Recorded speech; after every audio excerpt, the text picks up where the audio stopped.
Good evening and welcome to the San Bruno City Council meeting, July 24th, 2012. I'd like to thank the Garden Club for the floral arrangement. They always are kind enough to provide for our meetings. Roll call, please.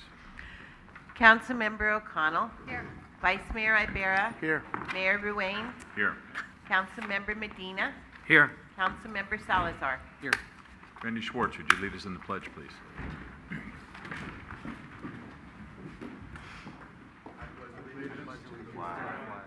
United States of America, and to the republic for which it stands, one nation, under God, indivisible, with liberty and justice for all. Announcements. We have one announcement, and that is that there will be no council meeting on Tuesday, August 24th, 2012. We usually take one meeting off in August every year. Presentations. This evening we have two presentations, actually a report and a presentation. The first one is to present a proclamation for the 29th Annual National Night Out. And it's relatively short, so I'll read it. National Night Out in San Bruno, Tuesday, August the 7th, 2012, whereas the Citizens Crime Prevention Committee plays a vital role in assisting the San Bruno Police Department through joint crime prevention efforts in San Bruno. And whereas the Citizens Crime Prevention Committee promotes the development of neighborhood watch groups, and whereas the Citizens Crime Prevention Committee is supporting the National Association of Town Watch's nationwide crime prevention program entitled National Night Out, and whereas the Citizens Crime Prevention Committee is encouraging established neighborhood watch groups excuse me, to coordinate National Night Out activities, and whereas the Citizens Crime Prevention Committee is encouraging all San Bruno neighborhoods to participate by taking a glass of water. That's the second. Thank you. That's good. Excuse me. Encouraging all San Bruno neighborhoods to participate by turning on outside lights and meeting their neighbors. Now therefore be it resolved that I, Jim Ruane, Mayor of the City of San Bruno, do hereby call upon all citizens of San Bruno to join the Citizens Crime Prevention Committee and the National Association of Town Watch in supporting the 29th Annual National Night Out, and do hereby proclaim August 7, 2012 as National Night Out. And I encourage all neighborhoods to participate by turning on outside lights and meeting their neighbors. I'd like to present this to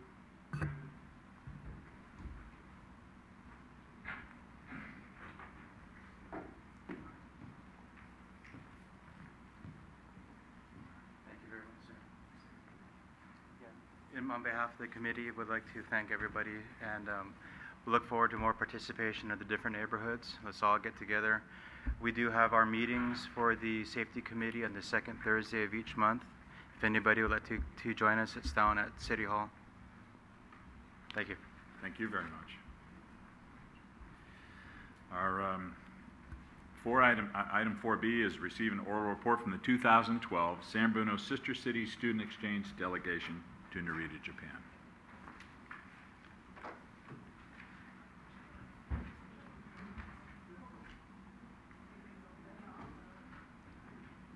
Why don't you all go?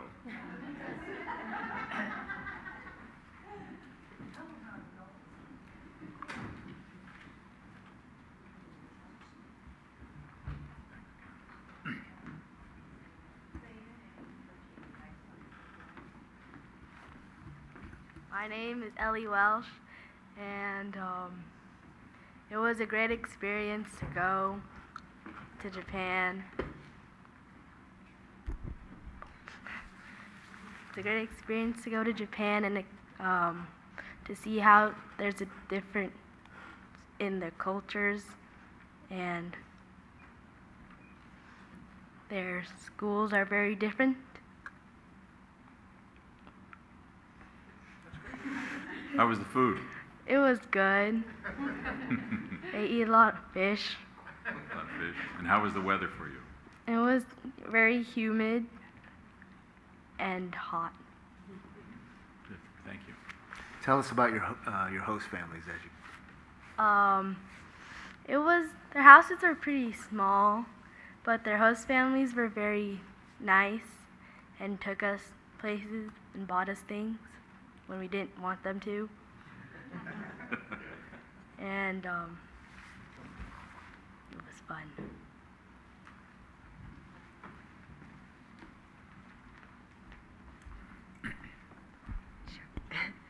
Hi, my name is Izzy. I had a lot of fun in Japan. It helped me learn about, or it was fun to learn about Japan's culture, everything. It was fun. Everything was very different there. It was like, I don't know. It was very clean. You had to take off your shoes everywhere you went. You had to put on like little slippers and stuff, but they're always big on my feet, so I tripped a lot. But it was fun. Did you do anything you can't talk about? No. Okay. I know you had to think about that for a minute, but that Yeah, no, I didn't do anything bad. it sounds like you had a great time. Good. Yeah, move on.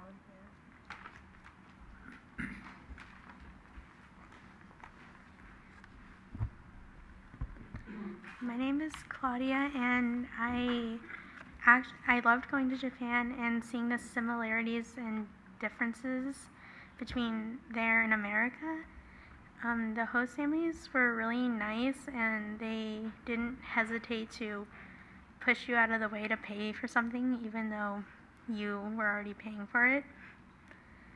And it was a lot cleaner than America. You couldn't find trash cans outside buildings.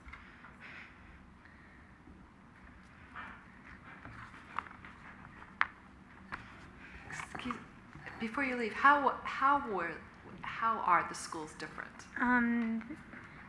You stay in one class all day, kind of like an elementary school, but you go out of the class for certain subjects like science and choir, and the teachers switch out and they come to the class, and you always have to go. You stay, and then you eat lunch in the classroom too. You don't go to a separate place to eat your meal. That's all I can think of. Do the students wear uniforms? Yes, they wear uniforms. Is it very regimented, or? Yeah. I actually like the uniforms over there. They're really nice. Okay, thank you.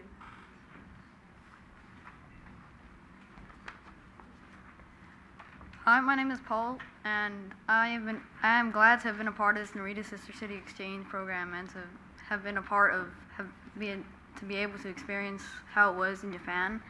And I just thought it was interesting how at the end of the day, at school, they would all go together and they would start cleaning up the classrooms and the windows, and I thought it was really different from what we do here.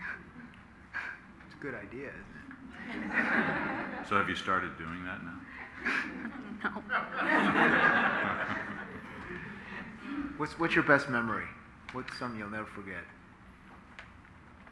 I think it was just staying with the families and like becoming friends with the other students and the families and their hospitality for us, given to us. Great. Good. Thank you.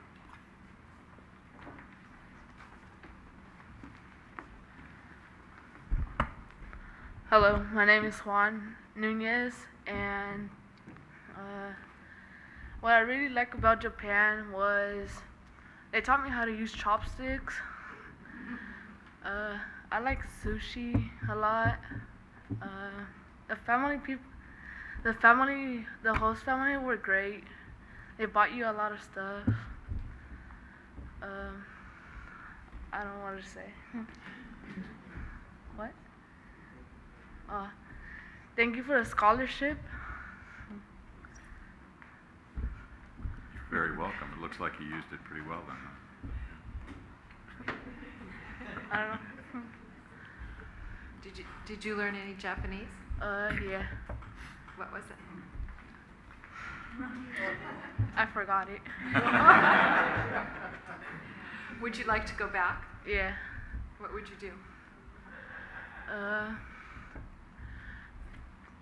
I'll go back, go to Disney Sea instead of Disneyland, and then go back with the host family. Okay. Thank you. Thank you.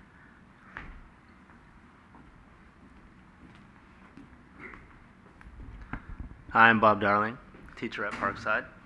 And trip was very good. The kids were all having a great time. I think they got to experience a lot of new things, and it was kind of fun to watch them try new things and grow and learn and experience a different culture. So that was a high point of the trip for me, and I'm sure the other chaperones on the trip. Thank you for your continued support of the program. Thank you. Mr. Mayor, Vice Mayor, and honorable council members in the city of San Bruno. My remarks are going to be very brief. This is and always will be about the students who I am pleased to report did an excellent job in representing San Bruno this past visit. They will have a lifetime of memories and friendships for both San Bruno kids and the Narita kids, so it's working. The program is definitely working. I'd like to report that we were well treated by Narita. They send their love from the mayor on down, and I want to thank you all for giving me the opportunity to represent the city. It was an enjoyable time, and I do plan on going back again. Thank you. Good. And thank you for going. We really appreciate that.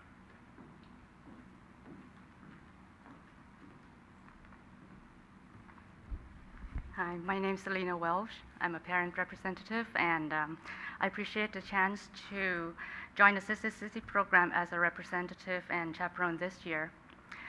I previously hosted the Japanese students a couple of times, and would like to say that I think this is a really, really good program that Parkside has to offer to their student, and is the only program that the school board can't take it away.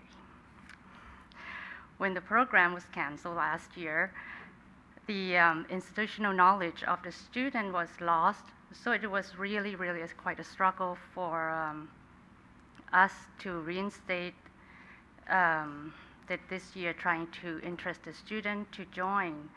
Fortunately, we had a great group of parents that is very supportive, which they all here, of this program, and help prepare our students for this trip. The children did a really good job of representing San Bruno, and they all learned so much from this experience. A great innovation of this year with the Sister City program is to sponsor a student on the basis of good spirit and good citizenship. And hopefully this will continue in the future and be something that Parkside students can aspire to. I'm sure the council are aware that the city of Narita devote considerable resources and importance to the program because they understand the value of broadening the mind of their students and delegates.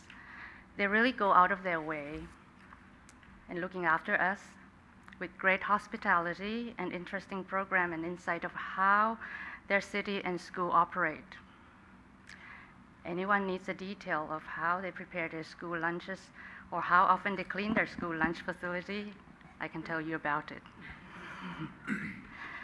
I've learned that our Japanese counterpart invests in preventing problems rather than spending heavily in fixing them.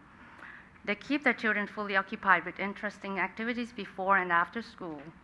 They provide freshly made, healthy lunch for their students and staff. They include moral study in their curriculum, and cleaning their school is part of their education. They also provide lots of engaging opportunity for retirees to volunteer, to share their knowledge and experience with the community, stay active, engage, and most importantly, keep them out of trouble. Personally, I was amazed to discover, this is something that I was amazed in, to discover that they have this ingenious water saving. I don't know if you've been to Japan and you use the toilet. This is something that allow the tank to refill the water to be used for hand washing. And this is a fresh water before they fill into the tank. And I thought that was a really, really good system. It's a self-contained unit that can save up to 74% of the water usage. Maybe this is not appropriate time to talk about it, but it's so amazed that, something that had been done 30 years, and maybe it's time for us to think about looking into it and be a leader in innovation in the conserving our natural resource. I even print out a picture of it because some of us may never seen it before, so I'd like to share this because as a background of being an architect, this is, I don't know if you can see it. See how it's like, has a spout and a sink on top of the toilet. So that's something that I bring back from Japan. Thank you. Thank you very much. Before you leave, can I ask you, for the benefit of the public, can you tell me how many students went? Or were these the 5 students that went? And We or have were there 6 more? students with 3 chaperones, Mr. Pierce, Mr. Darling, and myself. Okay. And is that how many applied? Was some that were unable to go? How, what is what does Parkside try to do to Well, five students applied, and we gave 1 scholarship to 1, so that makes 6 of us. And we trying to interest more, but because of the cost of the flight to the family is quite high this year. It's almost like $1,500 to go there, so we find it's very difficult for a lot of families that they have interest in going, but they can't afford it. So you're starting now to start planning? Yeah, I think we would like to keep the program going every year if possible, because once you stop, because Parkside has only have 2 years program in the past, but now we're going to change to 3 years. So if the student doesn't have any knowledge or seeing that the Japanese student came to Parkside and we didn't have the, police and teacher basketball team, and we don't have that event that the school put together during the week of Japanese student visit, then the 7th grade student has no knowledge of what is this program about. So when by the time they get to 8th grade, they're not interested in the program. Thank you. And we as a city hope to work with the Sister City Committee to keep this going. It's very important and it's great for the kids. Yes, I think so. Thank you very much. Review of the agenda. Any changes? Okay. Approval of the minutes of the City Council meeting of July 10, 2012 and special closed session City Council meeting of July 10, 2012. Any errors, corrections, omissions? Seeing none, they'll be approved as submitted. On the consent calendar, all items are considered routine or implement an earlier council action and may be enacted by one motion. There will be no separate discussion unless requested by a council member, citizen, or staff. I would like to pull items F and G. Any other? Through the chair, Yes? I'd like to pull item C and D, C and D. please. All right. Any action on A and B? Move to approve consent items A and B. Second. Motion second on the question. All in favor? Aye. Okay, item C is waive the second reading and adopt ordinance adjusting water rates as presented in the notice of proposed increase mailed to all property owners. Thank you, Mr. Mayor. Very briefly, we've already discussed this the last few times, so I won't reiterate it. Just for the record, I'm going to vote no for my remarks, as have been reflected in the minutes the last couple of times. All right. Any discussion on item C? Any action on item C? Move to accept? Second? Motion second on the question. All in favor? Aye. Opposed? No. Okay. Consent calendar item D, waive the second reading and adopt an ordinance adjusting wastewater rates as presented in the notice of proposed increase mailed to all property owners. Same thing as for item C. The clerk has noted that in our in the minutes for the discussions. So again, due to my concerns for the aggressiveness, the 5 years, et cetera, I'm going to be voting no on this. Okay. Any action on item D? Move to accept? Second? Motion second on the question. All those in favor? Aye. Opposed? No. Okay. Item F is receive a report on the city purchase of hotel site at the crossing San Bruno, parcels 020013250 and 020013260. I'd like the city manager to give us a little explanation of what that's all about. Thank you, Mr. Mayor. Pursuant to previous direction that was provided to staff via properly noticed and legally conducted closed sessions, I, as your city manager, have proceeded to fulfill the city council's direction to execute a purchase and sale agreement for purchase of 2 parcels, commonly known as parcels 7 and 8, where the hotel site, from Martin Regis San Bruno Associates at the Crossing San Bruno development site. The purpose of the report tonight is both to give you an update on that transaction, as well as to provide the opportunity for public disclosure about this transaction. Purchase price that was negotiated for this purchase is $1,400,000.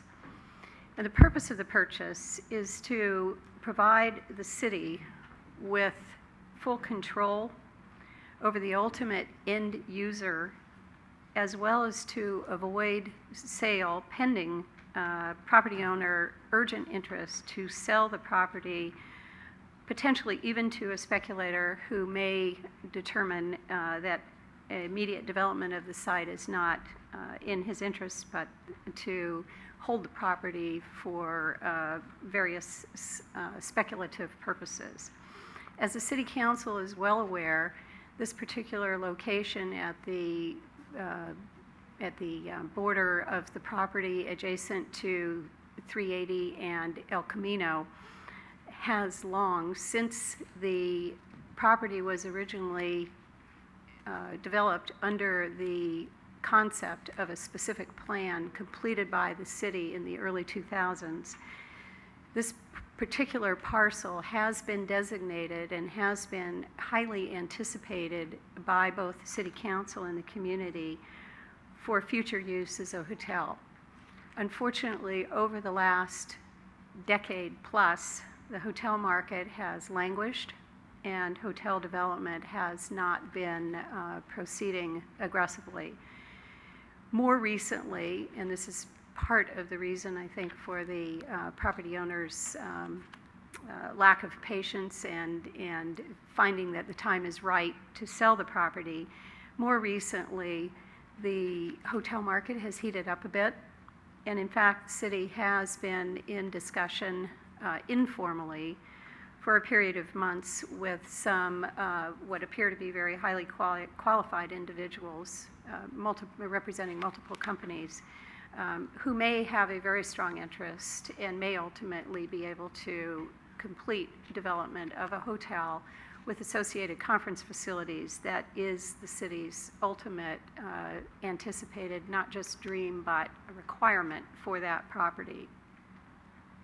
Again, purchase of the property will allow the city to control who ultimately develops a hotel and conference facilities on that site, and by so doing will allow the city to better realize its goal of having an all-suite hotel and conference banquet facility within the city limits, which again has long been a dream and a necessity for the furtherance of the city's interests.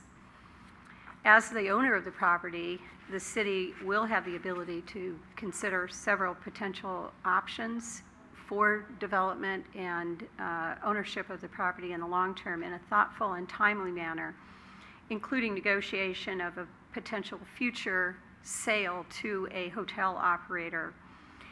In addition, the city may want to consider putting out a request for proposals in the relative near term in order to take advantage of what appears to be heating up development interest, market development interest in the hotel sector. Purchase agreement was signed on July 12th, 2012, and $25,000 in deposit money was paid into an escrow. The purchase is contingent upon the city receiving a final appraisal supporting the purchase price, as well as the city's complete review of the environmental remediation status of the site. Although staff has not yet received the final complete appraisal documents, our appraiser has verbally confirmed a valuation of $1.65 million. The city has engaged an environmental consultant to review the remediation documents, and that work is in progress. The due diligence period will end on August 1st, 2012, and close of escrow under the purchase and sale agreement is anticipated to occur on or before August 15th, 2012. So in summary, the purchase is proceeding as anticipated based on negotiations with the current property owner, and both the contingencies appear to be in the process of being resolved, so we do not anticipate at this time any delay or difficulty in completing the purchase transaction. Thank you. You probably can't be very specific, but can you tell us in general where the funds are coming from to purchase this? Thank you. The city has, over the last several years, incrementally received development impact fees from the development primarily at the crossing site. As the various buildings at the crossing have been completed under the development agreement that we negotiated many years with the developer, an incremental payment of development impact fees has occurred with each new building that has been permitted for construction. The city has received in total approximately $1 million in such fees, which have not otherwise been designated or earmarked for an immediate other purpose and have not been spent. In addition, the city has, over the course of the past several years, accumulated roughly $250,000 to $400,000 in other impact fees from developments that have occurred around the city. In particular, the city has a requirement for a $1,000 it's actually a tax that occurs on each new residential unit that is constructed in the city. So over the course of the last several years, with Marymount and Marisol and other smaller developments that have occurred around the city has accumulated a relatively modest amount of development fees that have otherwise not been designated for some specific purpose. It is the city's intent to use those fees or those amounts that have been accumulated in a one-time reserve account to complete this purchase, and ultimately I believe it is the City Council's intent once and whenever that is, that a successful hotel development can be, an agreement can be entered into for such a development and a developer is in place. It would be the city's option at that point to include sale of the property into a negotiated transaction for development of a hotel. Thank you. Thank you. You've heard item F. Any questions on item F or any action? Second. Motion second on item F on the question. All those in favor? Aye. Opposed? Okay. And item G is adopt a resolution authorizing the closure of 200 lineal feet of 200 block of Santa Ynez Avenue on Friday, August 17, 2012, between the hours of 11 a.m. and 7 p.m. for Happy Hall School's 61st anniversary party. City manager can have a little explanation on that also. Thank you, Mr. Mayor. I've asked for the opportunity to comment because late this afternoon, staff received a comment from a resident of Santa Ynez, who lives on that street near San Antonio Avenue, who was concerned about the proposed closure of the street for a temporary period of time to accommodate a anniversary party for Happy Hall's preschool. Although this residence is not within the proposed street closure area, the resident wanted her concern to be made known to the City Council via staff. And that concern specifically was about this resident not having access to the 2 on-street parking spaces in front of her home on Santa Ynez during the closure. The resident also complained that there are occasions where Happy Hall Schools employees occupy many of the on-street parking spaces on Santa Ynez, and they frequently park a relatively long amount of time in front of the residents, causing inconvenience to neighbors. Staff recommends that in addition to the conditions that have been presented in the written report in your packet, that an additional requirement could be provided to resolve or to address, at least to address the concern that I just identified, and that would be to place a barricade on one spot in front of this particular residence, and to assign information about the individual's vehicle to persons who will be monitoring the barricaded area, so that she could utilize that parking space even during the time of the street closure. Apparently, we've communicated with the owner of Happy Hall, and she has agreed to provide that space for use by the resident who has expressed the concern. Although, while it may be somewhat difficult to enforce, we believe that this option would be a viable solution to the complaint that has been addressed, and offer that for your consideration. All right, thank you. Item G, any discussion or comments? Action? Move to approve. Second. Motion second on item G. Any question? All in favor? Aye. Aye. Opposed? All right. Happy anniversary. Happy anniversary, 61 years. Yeah. Mary, say so. Mary?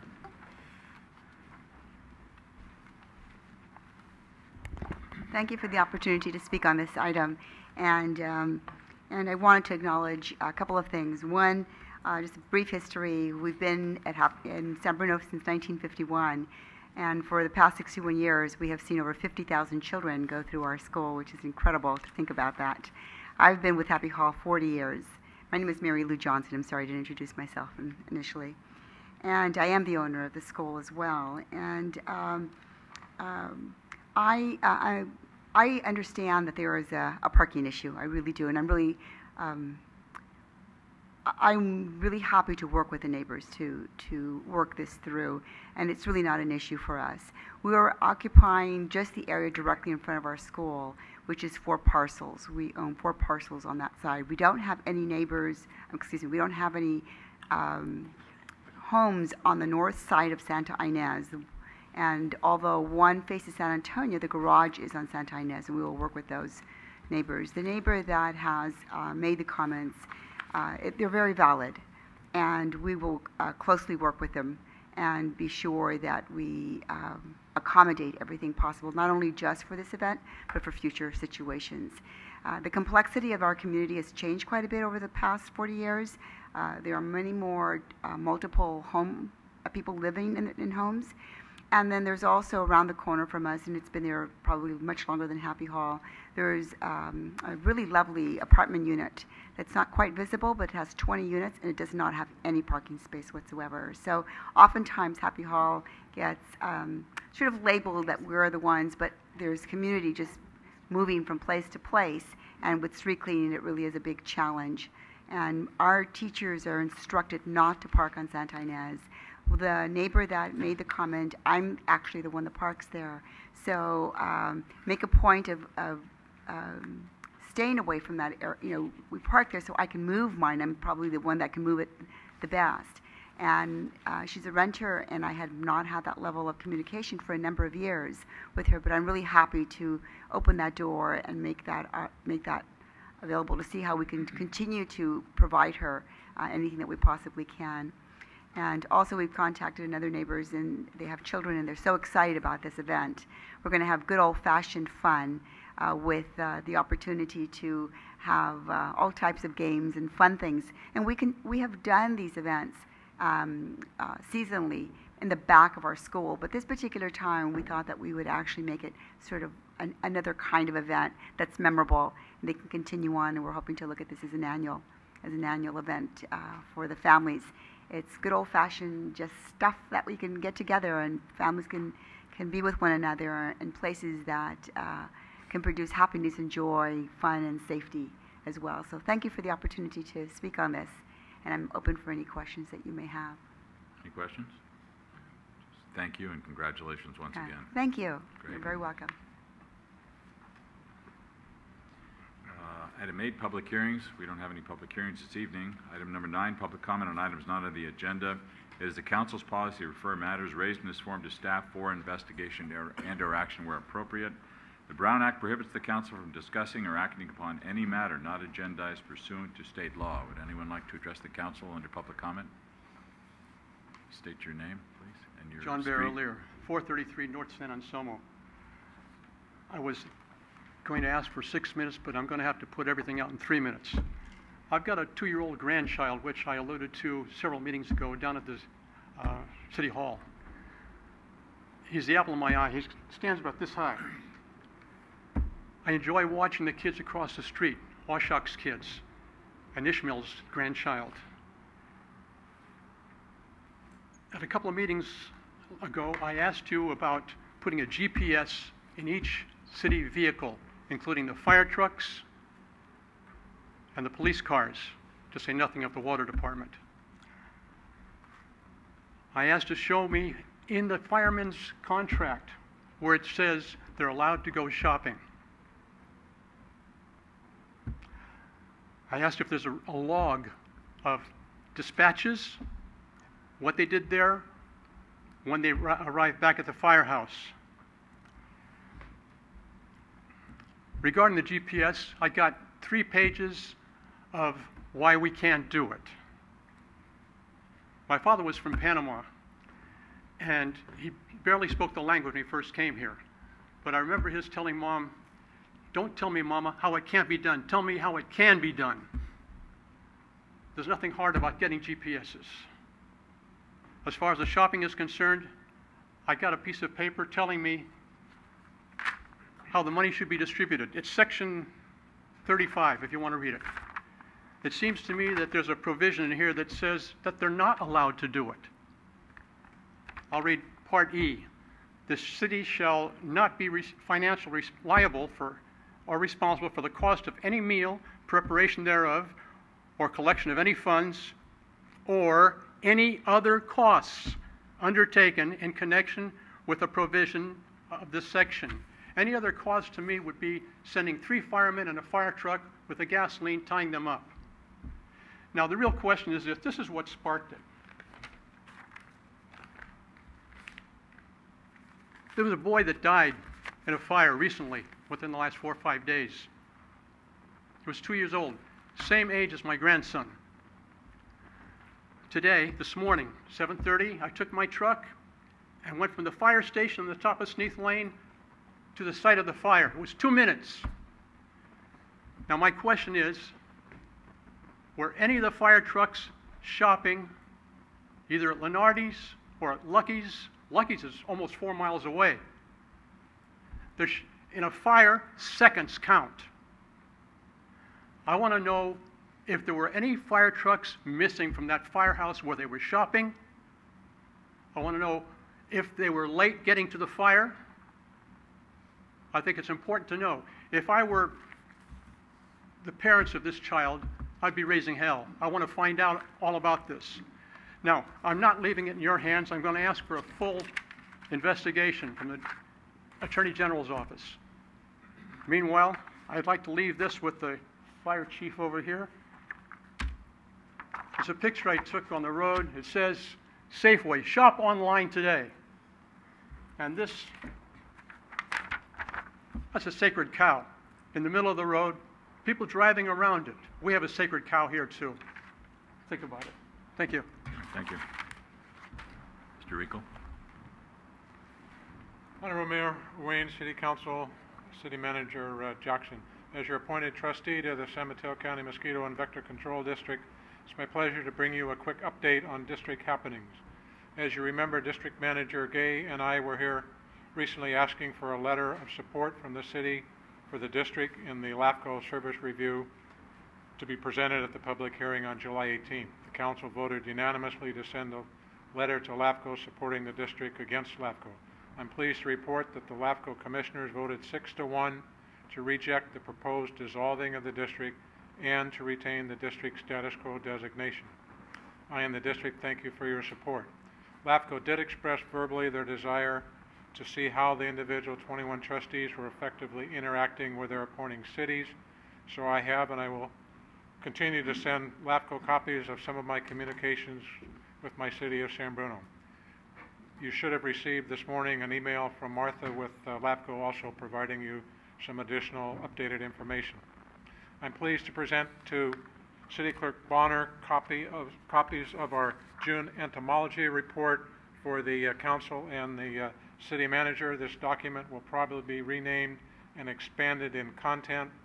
The document continues to be accessible on the district's webpage, www.smcmad.org, under brochures. I have already provided you with a copy of the just released press release concerning a squirrel found that tested positive for West Nile virus in Menlo Park. The district has ramped up its surveillance, and I will keep you updated on this event. If your residents find freshly killed squirrels or birds, they should call 1-877-WNV for West Nile virus BIRD. This coming Tuesday, July 31st, the mosquito district will be using the helicopter again to drop treated pellets into the Thule and water-filled ponds in the Mills Field area in an effort to reduce the growth of mosquito larvae so they do not grow into flying mosquitoes. There will be 2 additional treatments about every 4 weeks, and I'll advise you beforehand, and San Bruno Cable will continue to be running our information slide.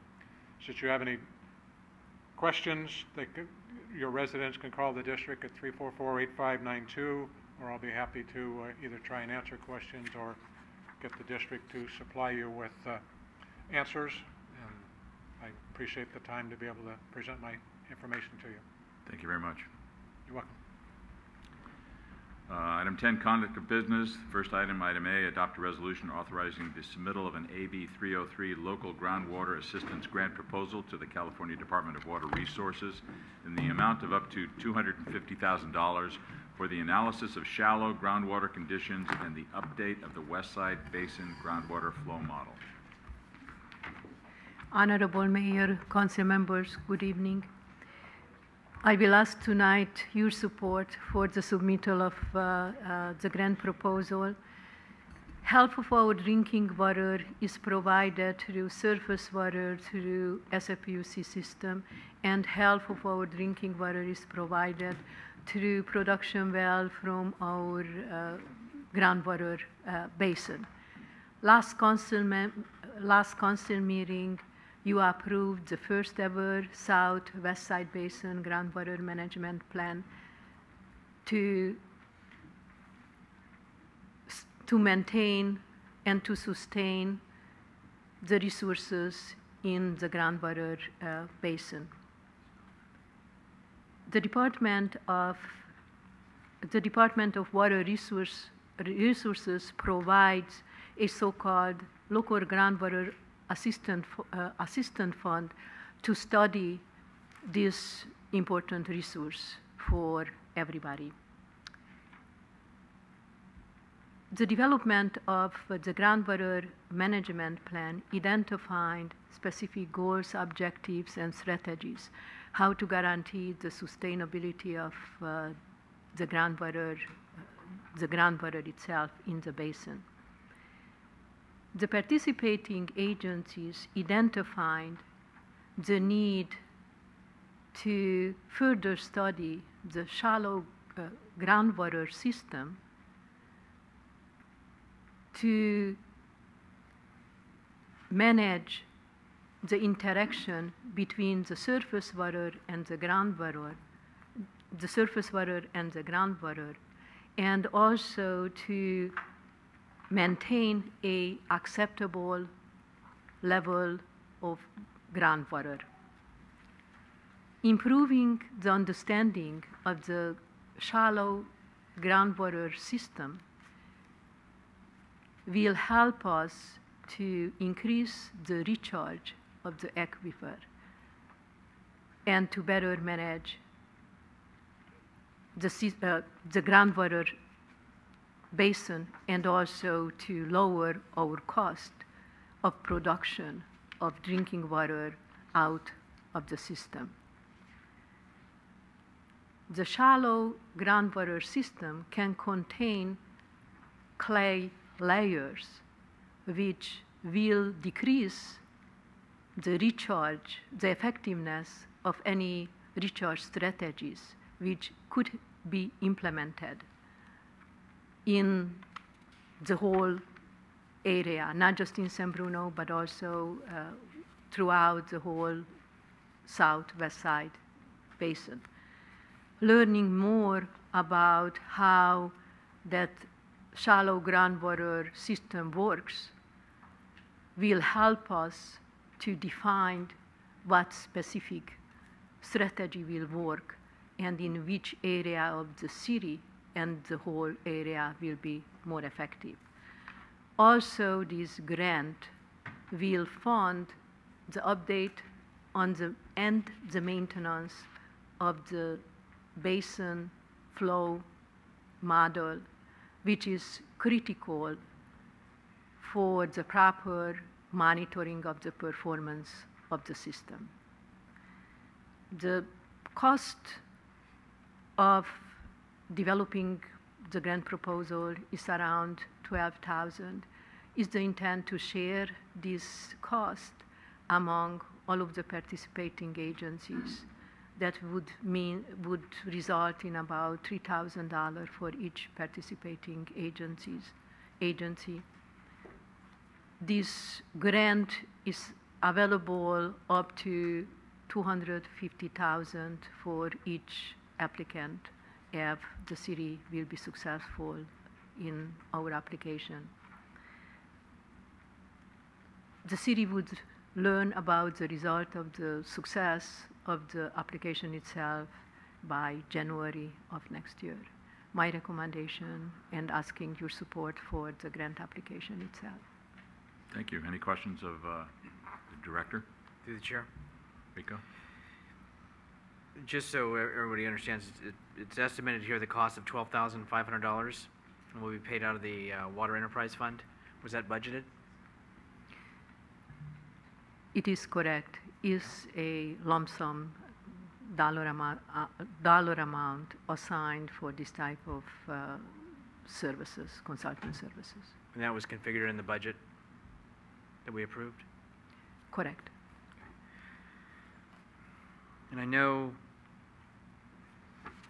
that it has a deadline to the state, which we did meet, by July the 13th. So by us taking this action, which was already in the grant application to indicate we would, when did we have this available to us? The application itself already was submitted to meet the deadline. Your support tonight will support or not support, will be your decision tonight to support or not to support the application.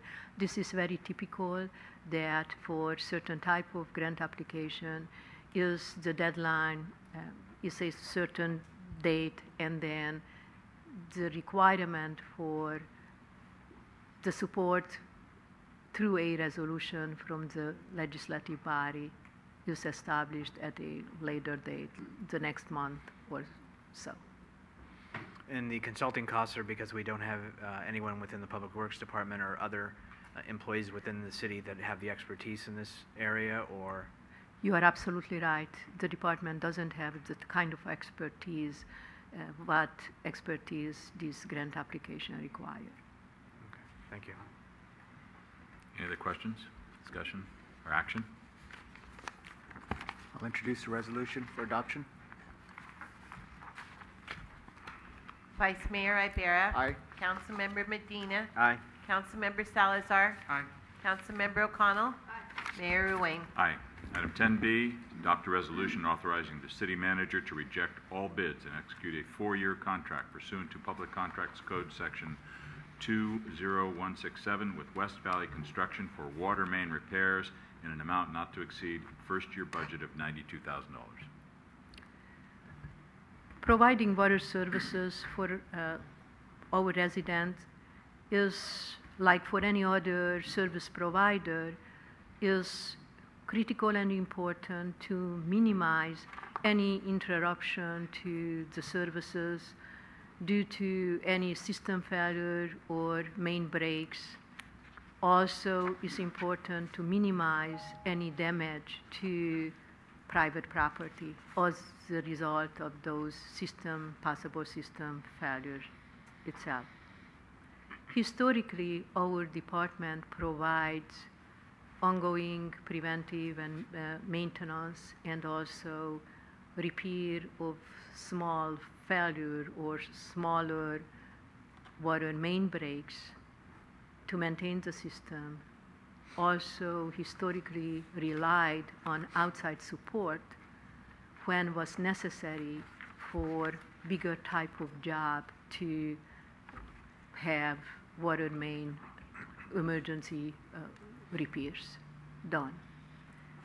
Reason why back in 2007, through a public bid process, the city entered, as the result of a public bid process, the city entered in a contract for emergency and spot repair for sewer and water with West Valley Construction.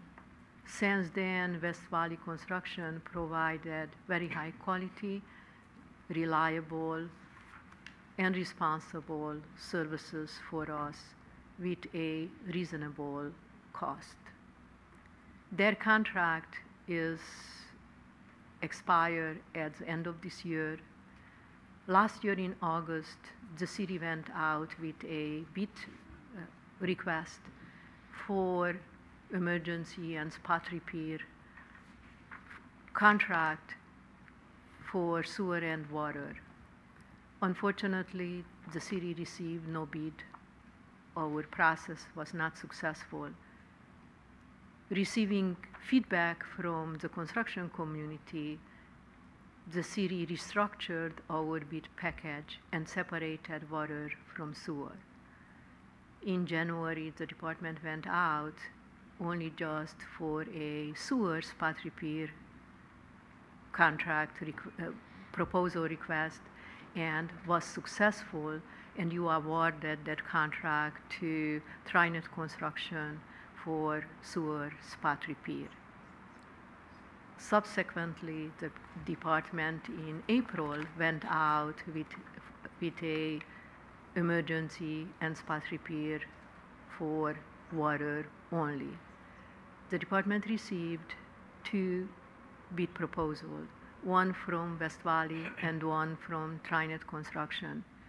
Both of those proposals were almost double versus our engineering estimate. Our engineering estimate was developed based on historical cost of the same type of operation experienced by the city in the last few years. The public contract code recognized the fact that not in all instances the competitive bidding process will result in the lowest contract cost.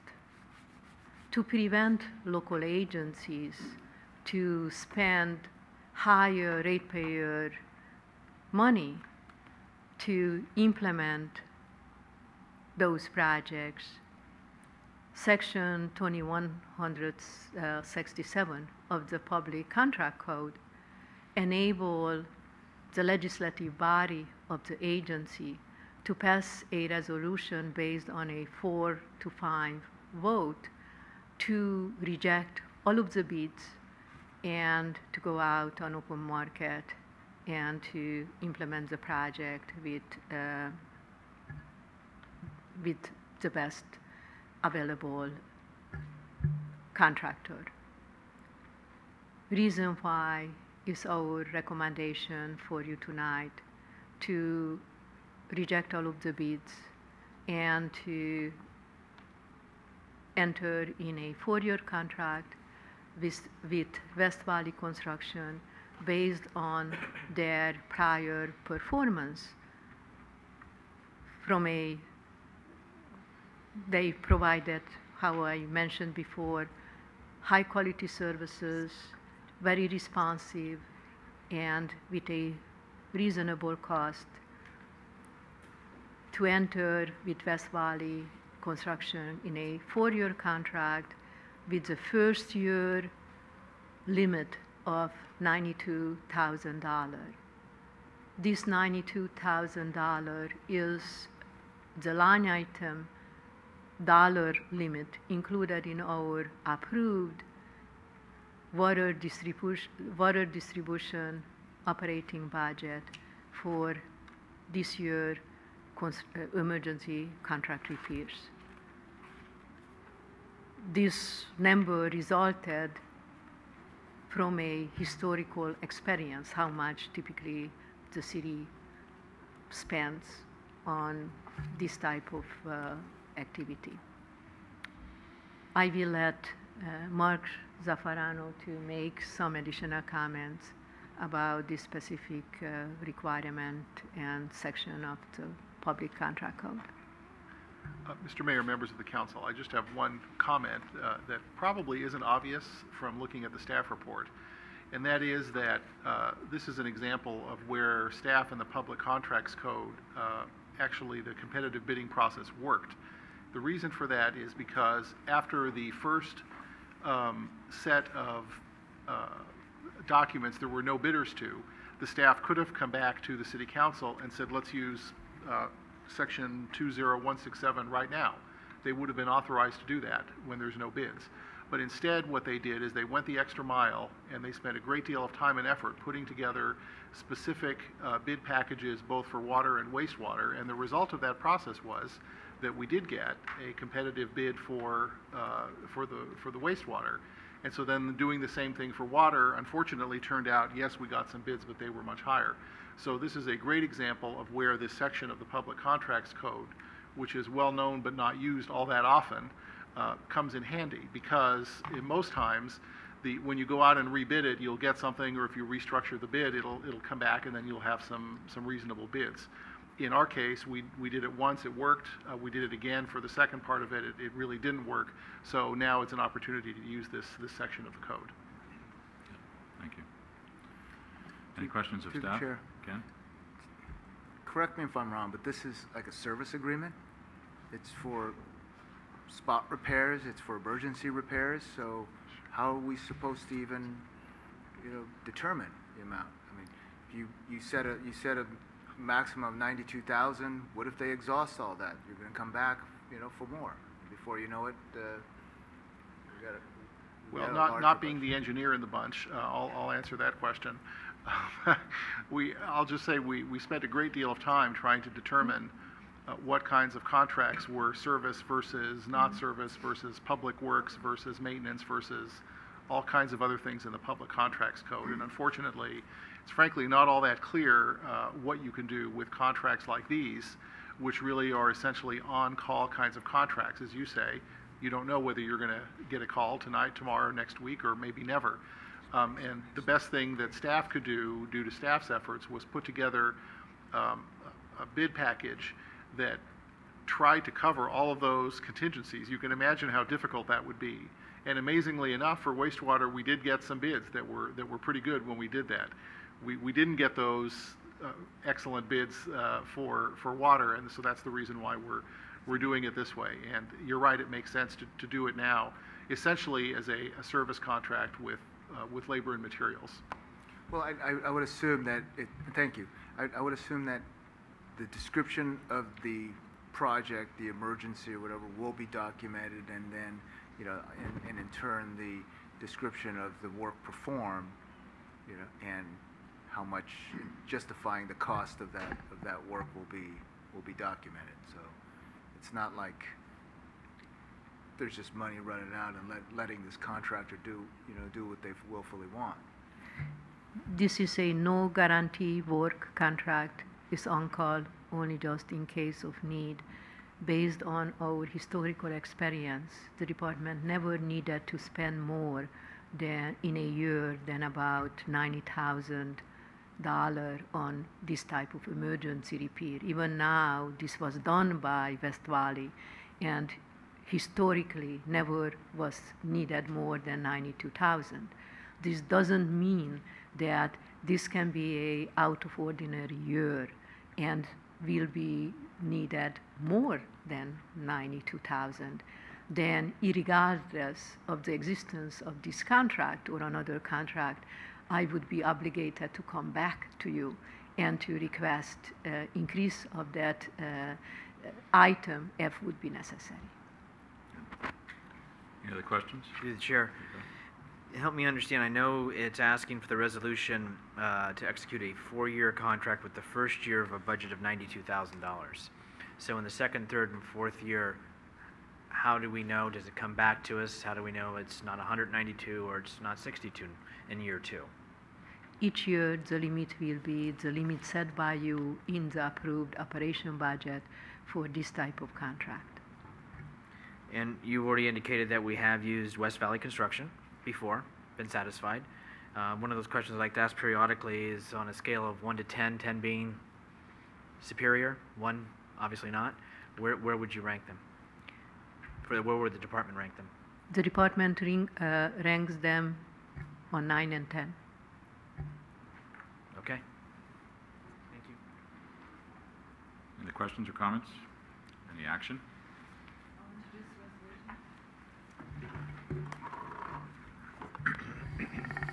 Councilmember O'Connell. Aye. Vice Mayor Ibarra. Aye. Councilmember Medina. Aye. Councilmember Salazar. Aye. Mayor Ruane. Aye. Item 10C, adopt resolution approving amendments to the master fee schedule.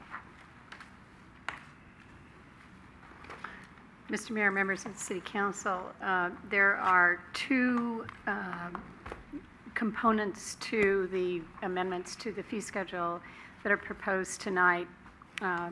First, recreation fees that were presented to the City Council at the last meeting on July 10th, but which were deferred for consideration by the City Council in consideration of some specific information and questions to which the staff did not have ready answers at your July 10th meeting. We have that information for you tonight and are prepared to, my colleagues are prepared to walk through that with you. There is an additional item proposed in the fee schedule that was not presented to you at the July 10th meeting, along with the comprehensive revisions proposed to the master fee schedule.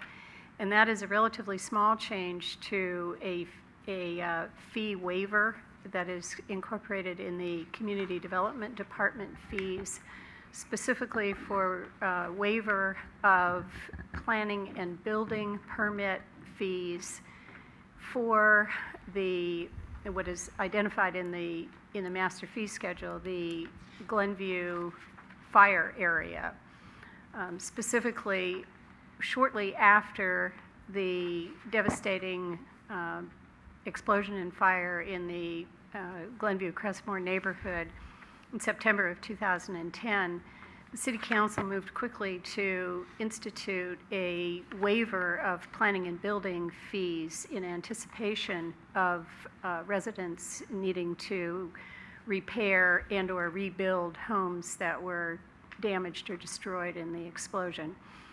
The pace of development has been good over the past nearly 2 years now, and many residents have taken advantage of that fee waiver opportunity in order to expediently and affordably rebuild and repair their homes. Several others have not, for a variety of reasons that it has not been the city's interest to push or to try and define a time frame for individual property owners to determine for themselves what they want to do with their properties and when they want to do it. In anticipation of a more expeditious rebuilding pace, the City Council applied in the master fee schedule a 2-year horizon for that fee waiver, so that it currently is set to expire on September 9th of 2012, which is coming right up. Given, as I indicated, that there are a number of properties who have yet to engage in the rebuilding process and who have not yet, but might still want to consider pulling building permits to rebuild, staff thought it prudent to suggest to you that that waiver deadline be eliminated. The program itself, as it's captured in the master fee schedule, does restrict the utilization of the fee waiver to property owners of record on September 9th of 2010. So in other words, it's not available to anybody who might subsequently acquire either a vacant lot or a damaged property. And secondly, the utilization of the fee waiver program is strictly available only for rebuilding or repair of properties that were damaged in the explosion and fire. So again, I don't think that there is any unintended consequence of the proposal to eliminate the fee waiver expiration and submit that for the City Council's consideration. And if I could just add, and we're very knowledgeable of what residences those are. That are eligible for the program? That are eligible Yes. for the program. And yes, that, in fact, I didn't mention that the master fee schedule actually identifies the specific streets on which the damage occurred, and that not the precise locational addresses, but the answer is yes, we're very clear. Rico? Yeah, just wanted to go back to the some of the questions I'd asked at the last meeting. Obviously, it's detailed here. I brought up the 35 to 50, but in essence, it is 50. So I guess, and that's what's been charged for the leadership and training. Yeah, And actually, so- staff is prepared to provide a presentation if you would Oh, I'm like sorry. that answers the questions. No, it's my. I'm going to turn this off. I paused. So if it's the council's pleasure, we will give you an overview of the information and then be happy to answer take any additional comments or questions. Thank you, Mr. Mayor and council members. When Recreation Division staff sets fees for programs, we consider two of our key indicators at all points. Those are the cost recovery as well as participation numbers. Staff has been working towards a goal of 70% cost recovery, which was set several years ago. In 2008, 2009, the Recreation Division was recovering just under 48% of their costs. The revenues were roughly 48% of the expenses of the department. In 2010-11, the division recovered over 70% of its costs, and it's projected to do so again this last year, 11-12. The final numbers are not in it yet at this point. In dollars, that equates to, in 2008-2009, the general fund subsidized the Recreation Division by over $800,000. In 2010-11, that number was a little bit less than $430,000. At the same time, the other key indicator that we look at is participation numbers. That helps us determine, are the programs affordable? Are people taking part in these things? In the past 2 years, the Recreation Division's participation level has increased by over 15%, particularly in the after-school programs, the vacation programs, the aquatics programs. All of these this summer, this past year, have been at record highs. In fact, we've just had a request from the parents to extend summer camp an additional week, so there will be an 11th week of the summer camp program this year. To us, that's an indication that the programs are affordable to the community members. The program fees are a portion of the master fee schedule. They are reviewed by staff and the Parks and Recreation Commission on an annual basis. Staff meets with a committee of the commission to review all of the program fees as well as the facility fees, and then the committee makes a report to the commission, to the full commission during their meeting, and that's part of the budget process. Although staff has included all the facility changes in the past few years, it was our oversight to include the program changes. The Parks and Recreation section of the master fee schedule does include a statement that says all rates are subject to change without notice, and it directs the public to the recreation brochure for the most current fees. However, that does not excuse the fact that we should have put them in the master fee schedule, and that was our oversight. That statement's really in there primarily for new programs that are developed during the year, so that staff can, after coming as part of the budget process and staff comes up with new programs all the time, we do not have to bring every single one of those back to council, but we should be bringing those back on an annual basis. We are reviewing our process to report those items on the master fee schedule to make sure that that oversight does not happen again. The staff report that you have before you does show the fees that were not, the programs for the fees that were not included, and we are recommending that those be adopted either tonight or at an upcoming meeting of the City Council. At the July 10th City Council meeting, there were additional questions, some about the Bel Air Playground program and others about the Leader in Training program. Beginning in the 1970s, the city offered free drop-in recreation programs at all of the public school sites. The more structured program, the camp program that we are operating that is so successful nowadays, began in 2001 to ensure that all members of the public had access to supervised summer programs. The city continued to offer the free playground program, sorry, hard to say, at the Bel Air site. It operates 5 weeks each summer, weekdays from 1 till 4 p.m. on a drop-in basis. We've been averaging approximately 35 students per day, and it costs the city approximately $3,000 to operate. That is the cost of the staff as well as for the supplies for that program. The Leader in Training program began in the summer of 2001, and essentially it is a supervised camp program for those that are a little bit older than the typical participants of a day camp program. It is still a camp program. Staff still hires staff, part-time staff, to supervise the program.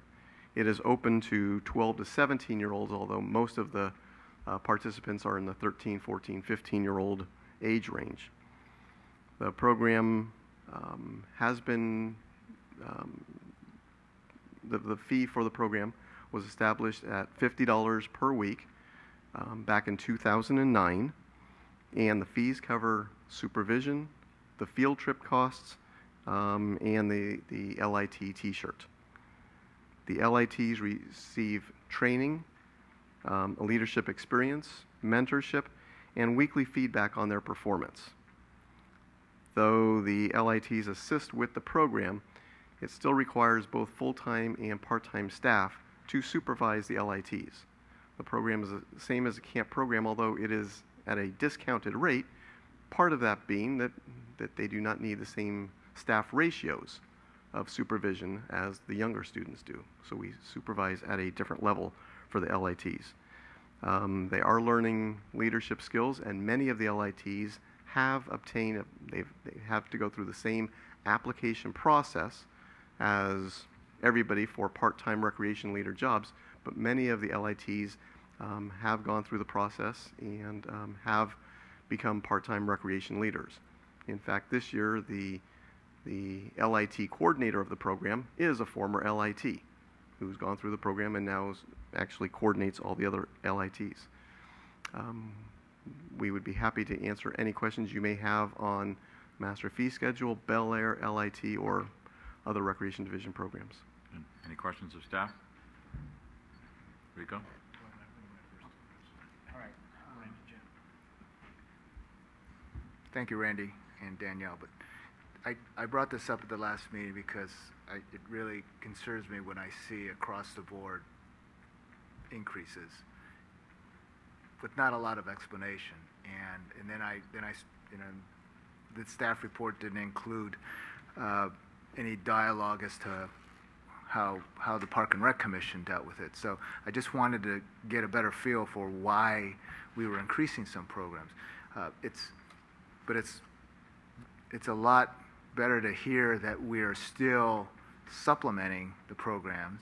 So is it safe to say that say for a camp program or an after-school program that we may be increasing by about $5 a week, we're still supplementing about half of that, a little more than half of that cost? I'm not, I'll ask Danielle and see if she knows how much of that goes that way, but the cost increases are directly related to cost increases that the program has to absorb. They go and do field trips, the cost of the transportation, the cost of the admission to whatever place they happen to be going that week. The cost of arts and crafts supplies goes up on an annual basis. So staff looks at those costs each year and just puts those on, but it is not additional costs in terms of looking at it as revenue producer. In terms of costs, my assumption, without putting Danielle too much on the spot here, is that it covers all of the regular program costs. It does not cover some of the administrative overhead associated with the program. And that's the part that's absorbed. But I don't think we've ever gone back and done a full rate study to see which part of the administrative overhead, what percentage of the cost that is. Okay. And correct me if I'm wrong, at the end of every program, you do a survey, and has this, and I've read a lot of the surveys at the end of the summer, especially at the end of the summer, and I didn't see anything other than compliments. But are there sometimes comments about the cost? That's my concern, is that we're raising prices and all of a sudden they're saying, we're getting too expensive. They just raised it again. They're raising it again. We try to raise it maybe every 3 years, every 2 to 3 years. We don't do it every single year. I do have a copy of 2011 evaluation. And for the affordability, 89% of the respondents said that it is either excellent or good under the affordability. And we also do still offer the scholarships. So if children are not able to afford it, the parents can apply for the scholarship. And I rarely deny a scholarship. It's we give a lot of scholarships for the summer camp for kids. And on the scholarship, do you pay the whole thing, or do you just give them some, say we'll pay $5, $10 off or something, or do you pay the whole thing? The majority of our scholarships are from a scholarship fund. So it's actually money that's in a fund that finance holds. And then at the end of every quarter, I send a report to finance saying, this is how many scholarships we gave, this is who we gave them to. And finance transfers that money into the general fund from the scholarship. So yes, it is actually.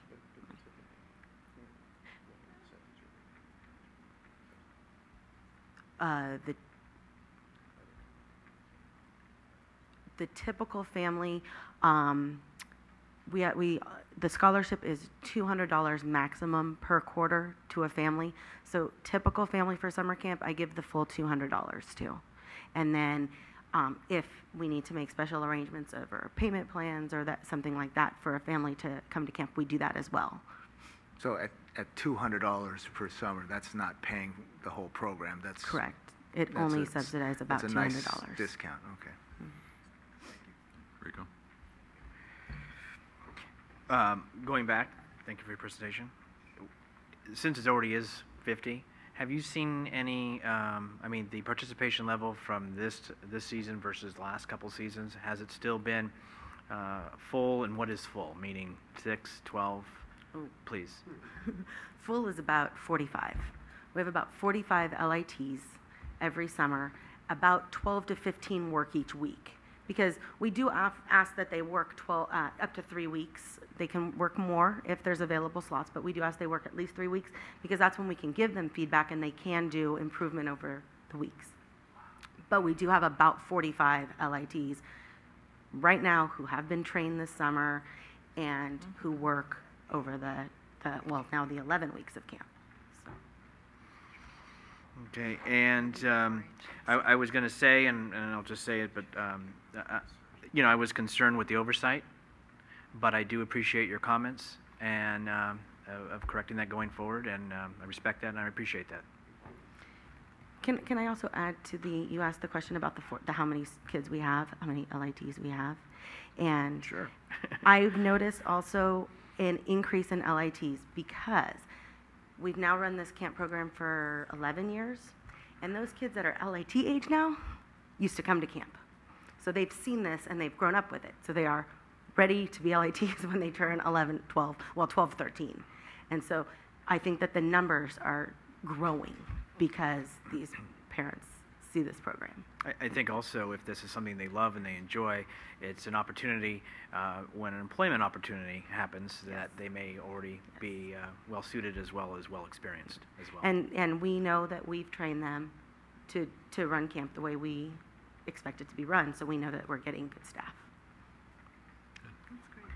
Michael, anything? Yes. Mike.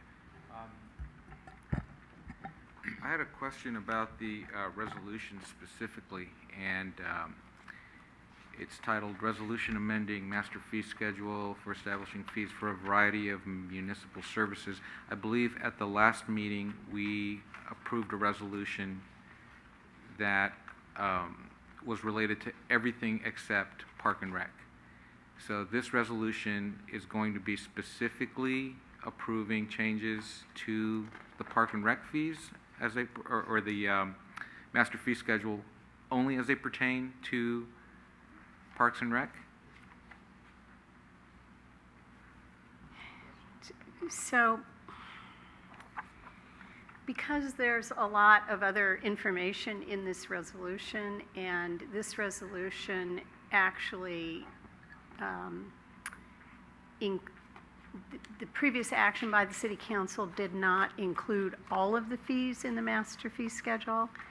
I wanted to make sure in drafting this resolution that the record included actually all of the fees, so that the resolution you have in front of you only added some language about the recreation fees and the community development fee, but it is intended to be comprehensive as to all of the fees in the master fee schedule, part of which you adopted by the previous resolution at the July 10th meeting. Okay. Does that answer the question? Okay, so this will supersede any changes that we made on the previous one. Although they're going to be the same thing, this resolution takes precedent over the previous one. Yeah, I might ask the city attorney, it doesn't specifically recite that it supersedes the other resolution, but I think it is adequate. It adequately articulates that it covers all of the fees. And unfortunately, he probably didn't anticipate this question, so we'll ask him on the fly whether he can. I think just to make it clear, we can add that. We could add that it supersedes. Yeah. Okay, why don't we do that then? Okay. And also the resolution references an attachment, which up until now I assumed was the documents that were emailed to us previously, but correct. Being that now it incorporates the entire... It would be the whole of the master fee schedule that you received at the last meeting. Yes, you're correct. That was not attached to this, to the report that's in your packet for tonight. So the attachment in the city clerk's records would be the whole of the red line strikeout master fee schedule, including the page with the community development fees, as we previously discussed. Okay, thank you. And just one final comment regarding the LIT program. I think it's a fantastic program. My son's been in it for 2 years now, and I think he's definitely grown a lot because of that program. And I wanted to say that it's kind of selling it short by saying that it is just like camp, because I mean these kids really, I mean they're actually interacting with the kids, they're leading activities. So I think it's fantastic. I don't dispute the fee that we're charging. As a parent, I think it's well worth it. But you know, I think it's also a huge help to the city, because if the LITs weren't there, I think we would have to have more regular staff to supervise the number of kids that go through the camp. So, I mean, they're providing a great service to the city. They do. Thank you. Good. Questions, comments? Irene? I just have one quick question. Randy, you said, and I'm sorry, I thought you said 1971 when the first after-school summer program, or the summer program at Bel Air started, or at the school started? No, it was summer program. back from the 70s on, there were the drop-in playground programs on the school sites that the city was providing supervision for. Okay. I don't think I said 71, but in the 70s. Okay, because, could you check that? Because when I was growing up, I went to Bel Air during the summertime in the 50s and 60s, and they had the drop-in program. Wow. So I think they've been doing it longer than we okay. know. I think it may have just been Bel Air for whatever reason, or I don't know. But We couldn't anyway, find before then, but I believe it. there was. I believe There it. was no other school. Thank you. All right. Yeah, Any other that was it. One red questions or school. comments on item 10C? Action? Through the I'll chair, go I'll ahead. introduce this resolution for approval with the change that we will clarify, we'll add clarification that this ordinance incorporates all the changes up until now, and also that we make a reference there that the attachment mentioned in the ordinance is in fact the entire master fee schedule. Councilmember Salazar. Aye. Councilmember O'Connell. Aye. Councilmember of Medina. Aye. Vice Mayor Ibarra. Aye. Mayor Ruane. Aye. Item 11, reports of commissions, boards, and committees. There are none this evening. Item 12, comments from council members. Yeah, through the chair, didn't want to talk to him in public comment, but I just really want to compliment Uncle Bob, Rob Reichel, for his dedication and his diligence for the last few weeks. I know it was a little hairy for a while, and who knew what was going to happen, but thank you for your dedication to the program, and it's because you that we stand behind the program. I just met someone in Menlo Park that had suffered from West Nile virus for the last 6 months, and so it just gives more credence that it is very important, and believe board members like you are very important to our community. So thank you very much. Thank you. Through the chair. Irene. I just want to announce that we will be having Beautification Task Force Awards that will be presented in October. So if you are doing landscaping, or you've maintained your house, or in the front yard, and you want recognition, or you have a neighbor who has done it and you want recognition for them, please contact the city clerk. She has application forms, or go on the city website and you can apply right online. Thank you. All right, thank you. Closed session, we do have an agendized closed session that we started at 6 o'clock before this meeting, and we did not finish. We have a few more minutes, so we will continue with that closed session after we adjourn. And regarding adjournment this evening, we in San Bruno have experienced over the last 2 years a horrible loss of life and destruction of property in our city. And we do have another city in this country, Aurora, Colorado, that experienced a horrible disaster also, a loss of life and many people injured.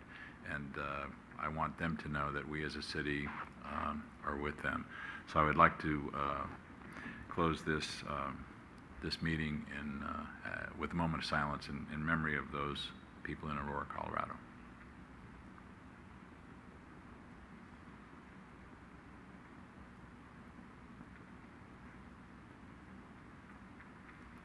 I thank you. This meeting is adjourned.